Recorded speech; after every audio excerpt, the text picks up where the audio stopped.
Halo teman-teman, berjumpa kembali dalam video pembelajaran organisasi dan tata kerja. Ini masih materi untuk pertemuan pertama untuk subpokok bahasan lingkungan organisasi.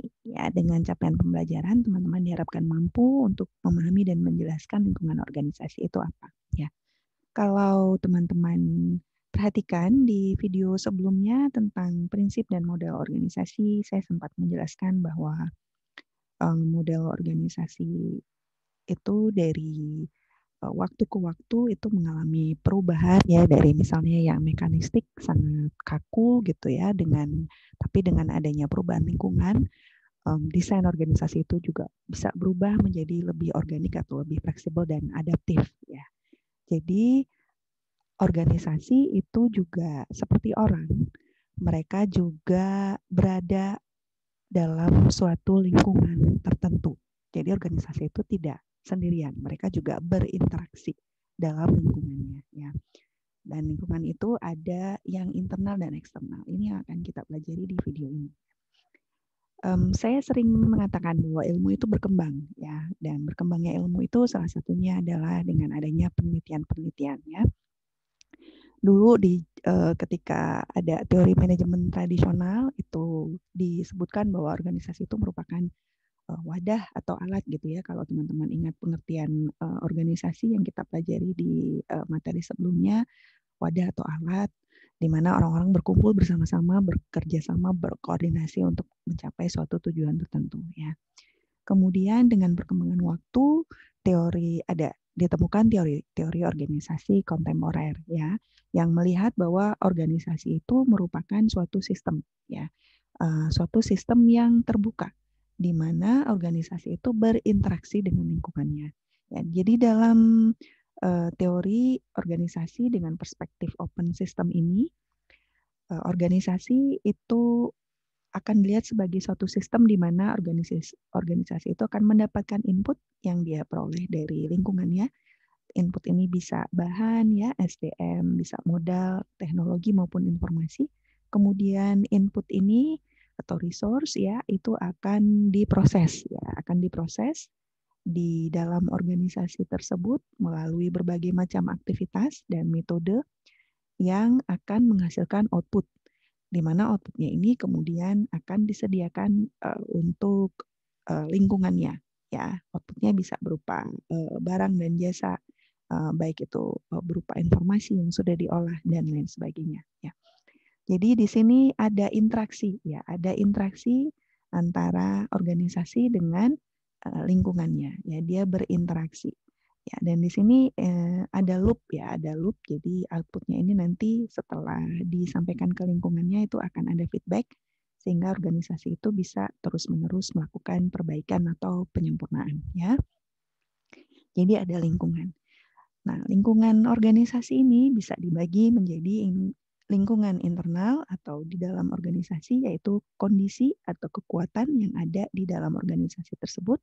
Lingkungan internal ini karena berada di dalam organisasi, maka ini bisa dikendalikan. Pada umumnya bisa dikendalikan oleh organisasi tersebut ya. Selain lingkungan internal, ada juga lingkungan eksternal. Ini adalah sesuatu di luar batas organisasi, ya di luar organisasi tersebut yang dapat memengaruhi organisasi. Lingkungan ini karena berada di luar organisasi, ini pada umumnya tidak dapat dikontrol atau tidak dapat dikendalikan oleh organisasi. Ya. Griffin, ya, Griffin ini membagi lingkungan organisasi seperti ini ya. Jadi ada organisasi internal, ada organisasi eksternal. Ini nama pengarang bukunya ya, Griffin.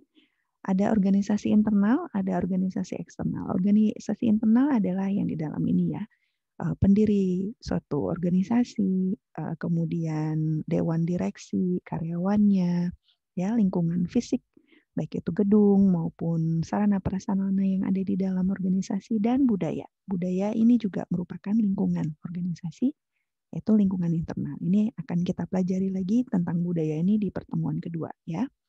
Kemudian lingkungan eksternal itu oleh Griffin dibagi menjadi dua, yaitu task environment dan general environment. Ya, task environment ini yang berwarna Tosca ya ini ya, agak Tosca. Di sini ada pesaing, ada pelanggan, ada supplier, ada partner strategik, dan ada juga pemerintah atau regulator ya. Itu task environment. Selain itu di luarnya lagi itu ada lingkungan umum atau general.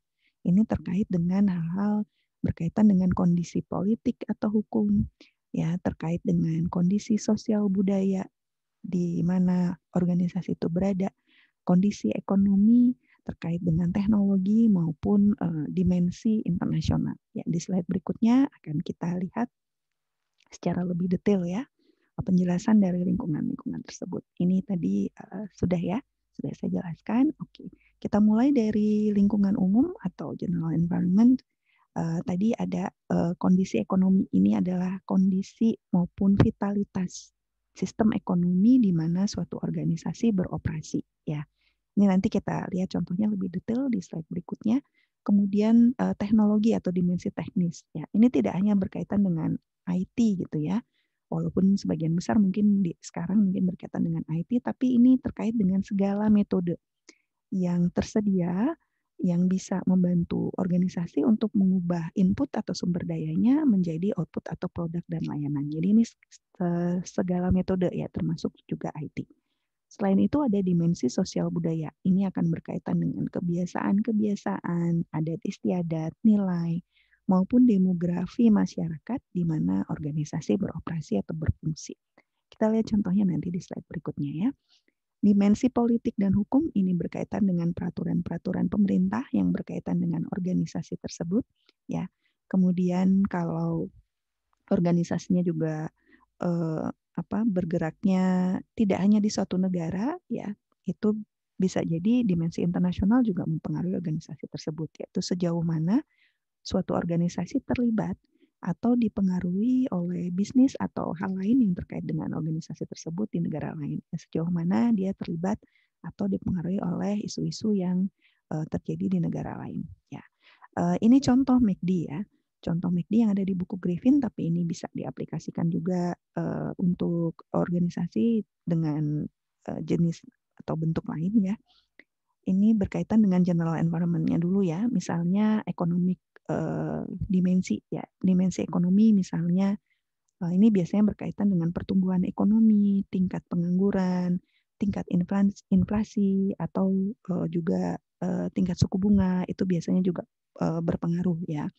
Misalnya kalau lagi resesi atau lagi krisis ekonomi, penganggurannya juga meningkat gitu ya misalnya, maka banyak orang yang tidak bekerja, kemudian penghasilan orang-orang juga turun, sehingga orang-orang mungkin jarang yang makan di luar misalnya ya. Orang-orang jarang yang makan di luar itu akan berpengaruh juga ke McD ya. Kita ambil contohnya misalnya McD. Ya, dalam hal ini bisa jadi McD kemudian akan menerapkan penurunan harga misalnya. Itu ya, itu contohnya ya.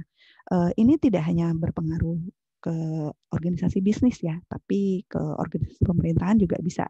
Mungkin contoh sekarang itu bisa menjadi contoh yang sangat nyata gitu ya, di mana sekarang terjadi pandemi, kemudian pertumbuhan ekonomi melambat ya, banyak misalnya wajib pajak yang mungkin juga mengalami kerugian atau banyak yang pengangguran gitu ya, sehingga pemerintah kemudian dari sisi perpajakan misalnya lebih banyak memberikan insentif pajak gitu ya, banyak pajak-pajak yang dibebaskan misalnya untuk sementara waktu untuk membantu pemulihan ekonomi ya. Jadi lingkungan ekonomi itu juga berpengaruh ke suatu organisasi. Itu contohnya ya.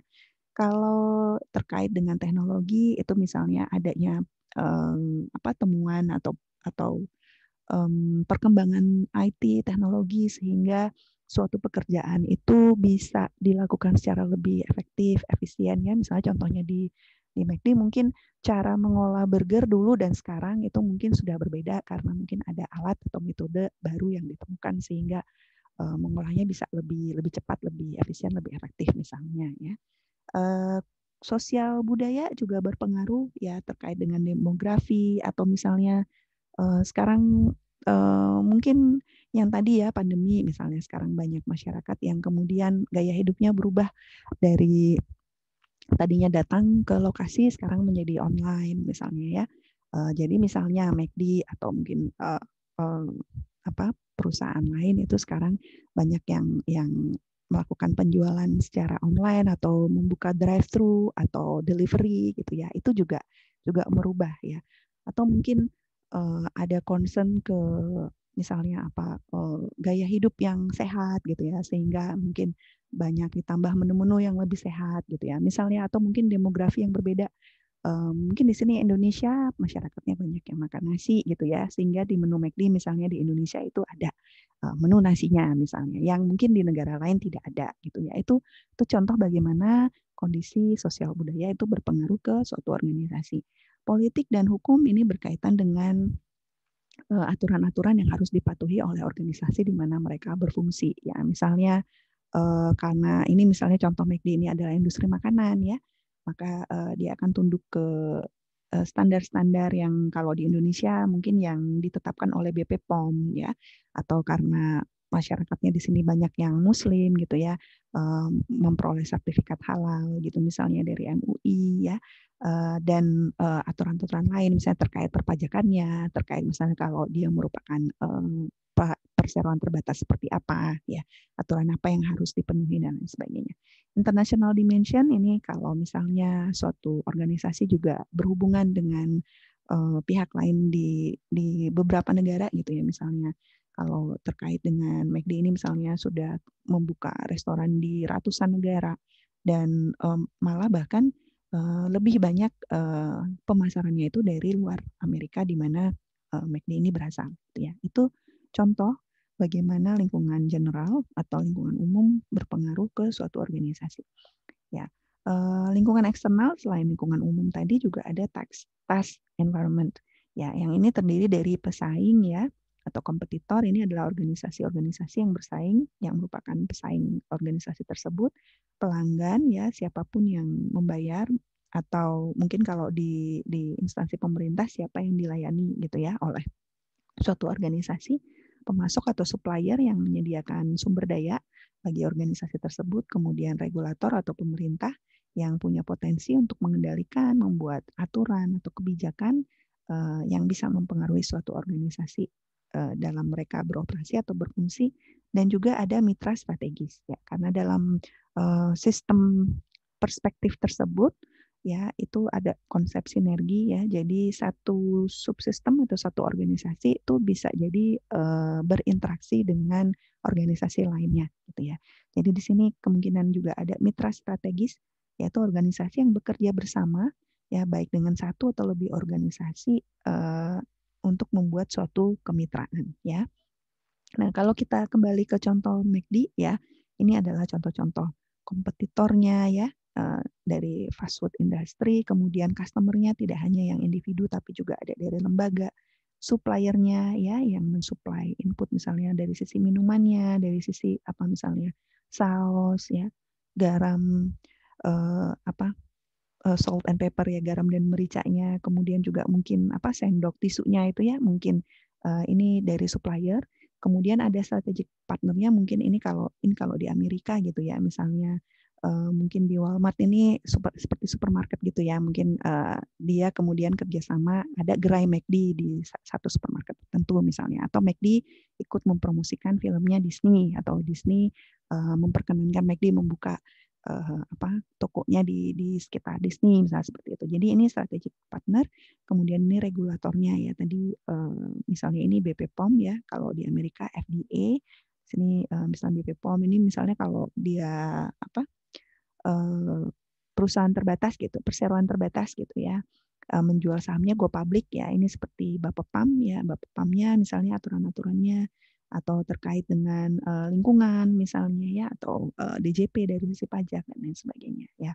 Itu lingkungan eksternal, sedangkan lingkungan internalnya itu adalah lingkungan di dalam organisasi itu sendiri ya, bisa jadi pemiliknya, pemilik suatu organisasi, bisa dewan direksinya yang bertugas untuk melaksanakan manajemen secara umum, karyawan yang bekerja di organisasi tersebut, lingkungan fisiknya, gedung maupun fasilitas lain, dan juga budaya. Ya, budaya ini nanti secara detail akan kita pelajari lagi di materi pertemuan kedua. Ya, ini mencakup nilai-nilai, kepercayaan, perilaku, kebiasaan maupun sikap yang membantu organisasi untuk lebih memahami organisasinya, membantu anggota organisasi untuk memahami bagaimana melakukan sesuatu, bagaimana organisasi tersebut, bagaimana suatu hal dilakukan di organisasi tersebut dan apa yang dianggap penting. Jadi budaya ini kalau seperti orang, setiap orang punya kepribadian. Nah, budaya ini adalah seperti keperbedaannya suatu organisasi. Nanti akan kita bahas lebih detail lagi di materi pertemuan kedua. Ya, jadi lingkungan-lingkungan ini baik internal maupun eksternal itu akan dapat mempengaruhi organisasi, akan berpengaruh ke bagaimana mereka melakukan sesuatu, bagaimana organisasi mengambil keputusan, termasuk pengambilan keputusan tentang bagaimana organisasi tersebut akan mendesain struktur organisasinya.